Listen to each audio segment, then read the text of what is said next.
Assalamualaikum warahmatullahi wabarakatuh.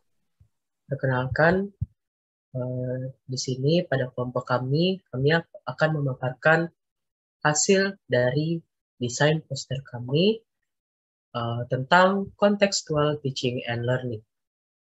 Untuk pembahasan pertama akan dijelaskan oleh teman saya, yaitu adalah Ashkiani Nova. Untuk Ashkiani Nova, dipersilakan.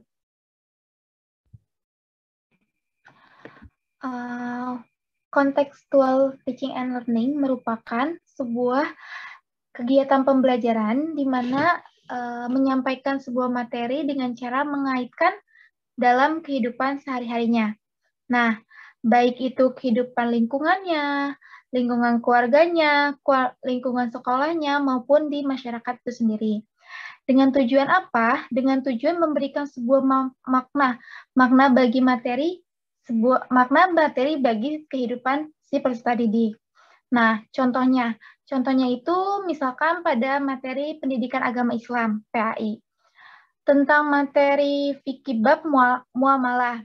Nah, maka seorang guru tersebut dapat mengajak si peserta didiknya untuk mengamati bagaimana transaksi jual beli yang dilakukan di pasar tersebut dalam pandangan Islam.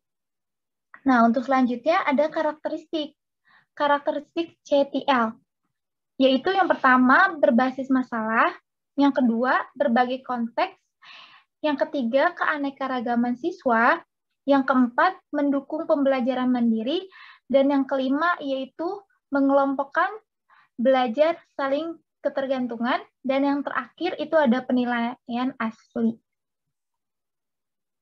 Lanjut akan dijelaskan oleh rekan saya Esa Sekar Hastari.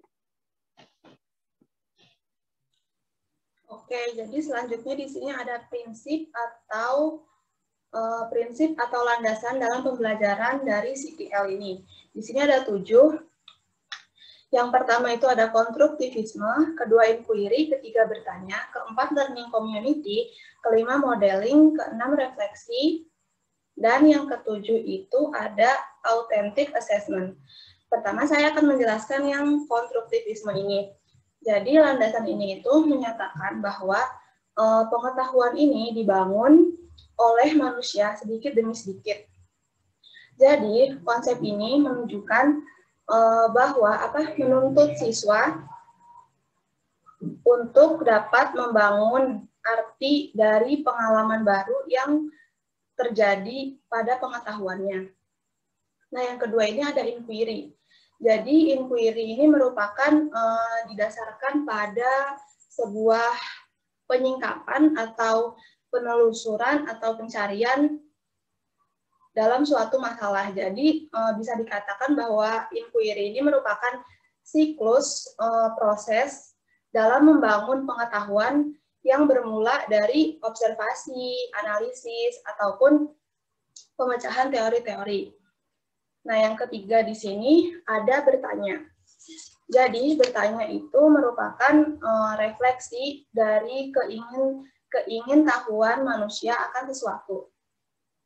Jadi bagi siswa, bertanya ini merupakan suatu bagian dari proses inquiry sebelumnya, yaitu dalam proses inquiry tadi kan ada menganalisis, ada menggali informasi, jadi bertanya ini merupakan salah satu bagian dari proses inquiry.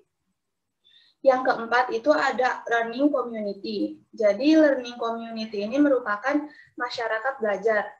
Penciptaan lingkungan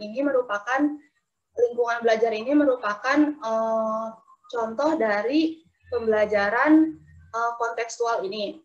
Jadi fungsi dari learning community ini merupakan sebagai wadah untuk berkomunikasi antar siswa untuk mengomunikasikan pengetahuan atau gagasannya.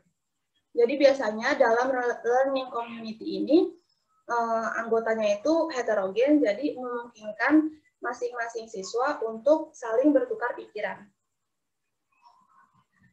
Yang kelima ini ada modeling. Jadi modeling ini memperagakan sesuatu sebagai contoh kepada siswa. Jadi modeling ini merupakan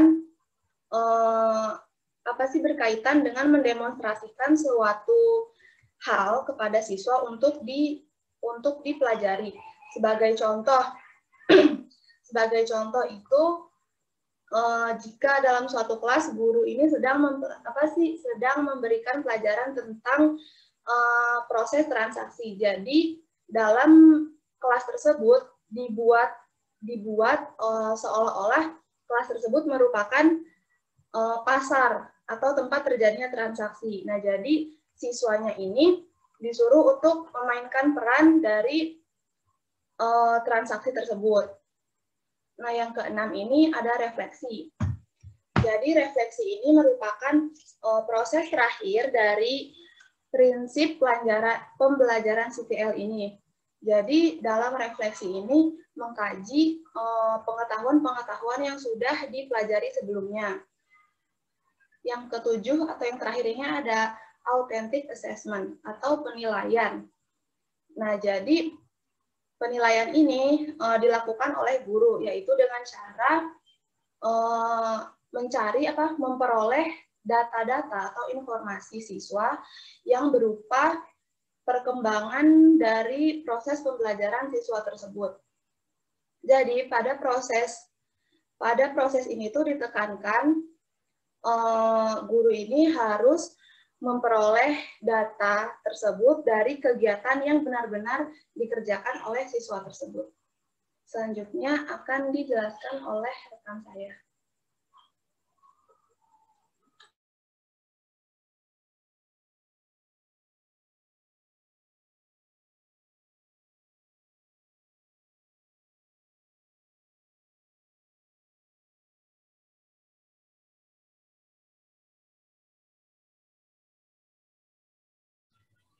Scroll dulu.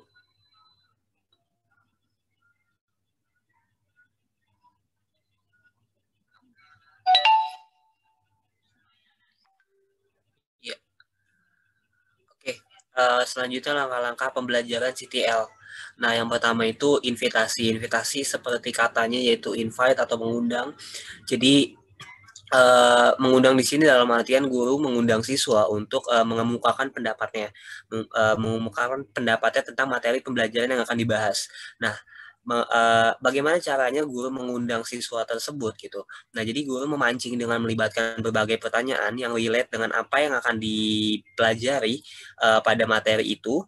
Dengan fenomena bisa melibatkan seperti kasus pada kehidupan sehari-hari yang itu akan nantinya menimbulkan sesuatu yang bisa memancing para siswa untuk mengemukakan pendapat mereka gitu. Nah, setelah akhirnya si siswa menyampaikan pendapat mereka terhadap dengan pandangan mereka dan materi yang akan dibahas, maka siswa diberikan kesempatan untuk terus menggali informasinya dari apa yang telah dikemukakan olehnya, dan guru sedikit menambahkan terhadap materi yang telah diberikan atau pendapat yang telah diberikan oleh si siswa tersebut. Nah, yang kedua adalah eksplorasi. Eksplorasi di sini bisa kita ambil garis bawahi, yaitu bagaimana kegiatan mencari dalam artian yaitu ketika tadinya seorang siswa telah mengemukakan pendapatnya, berarti mereka sudah tahu dengan apa yang akan mereka pelajari gitu. Nah, habis itu siswa akan diberikan kesempatan untuk mengemukakan konsep melalui pengumpulan, pengorganisasian, penginterpretasian. Nah, dengan sebuah kegiatan-kegiatan yang telah dirancang oleh guru untuk materi-materi tersebut gitu. Nah, biasanya apa? Dalam kegiatan-kegiatan berkelompok, berdiskusi, saling sharing dan lain sebagainya yang akan menjadi bahan materi pada pelajaran yang akan dibahas tersebut. Nah, tentunya pada tahap ini akan memenuhi rasa keingintahuan siswa gitu. Siswa bisa belajar dari banyak hal, bukan hanya dari gurunya. Kayak gitu. Nah, yang selanjutnya adalah penjelasan solusi. Nah, penjelasan solusi di sini yaitu siswa memberikan penjelasan yang didasarkan pada data dan hasil observasi mereka. Observasi mereka bisa melalui guru, bisa melalui teman, atau melalui sumber-sumber lain. Nah, setelah itu guru menguatkan informasi yang mereka dapatkan dari hasil mengemukakan pendapat yang telah mereka keluarkan pada Nah, lalu yang terakhir adalah pengambilan tindakan. Nah, setelah mereka tahu dan mereka punya solusi dari apa yang akan mereka pelajari, maka mereka dapat membuat keputusan dengan menggunakan pengetahuan dan keterampilan mereka dengan berbagai informasi dan gagasan yang telah mereka dapatkan sebelumnya. Mereka dapat mengajukan pertanyaan lanjutan sebagai hasil dari tindakan mereka yang akan berdampak nantinya pada penelitian mereka selanjutnya kayak gitu. Nah, atau mengajukan saran-saran yang berhubungan dengan pemecahan bagi materi yang akan dipelajari. Oke, untuk selanjutnya dijelaskan oleh Lutfi Akbar. Baik. Selanjutnya itu adalah kekurangan. Yang pertama, kekurangan CTL adalah waktu pembelajaran yang lebih lama.